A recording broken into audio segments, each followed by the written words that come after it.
আসসালামু আলাইকুম। আমি ফারজু একটা রান্নার ভিডিও নিয়ে আসলাম। প্রথমে তেল দিলাম, তারপরে পেঁয়াজগুলা দিয়ে দিছি, হালকা লাড়াচাড়া ব্রাউন কালার করতেছি।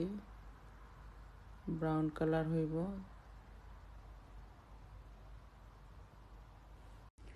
হালকা একটু ব্রাউন করে এলাচ দারচিনি, তারপর আদা রসুন দিয়ে দিলাম।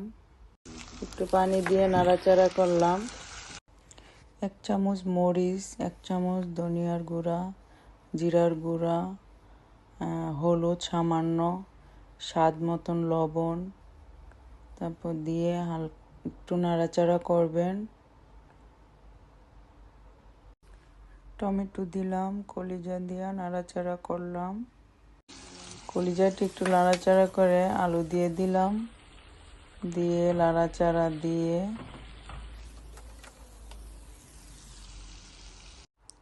পানি দিয়ে নাড়াচাড়া করে ঢাকনা দিয়ে দিলাম। ধনিয়া পাতা, কাঁচামরিচ দিয়ে হালকা নাড়াচাড়া করে দিলাম। আমার রান্না শেষ। সবাই দেখতে থাকুন, কেমন হয়েছে বলবেন।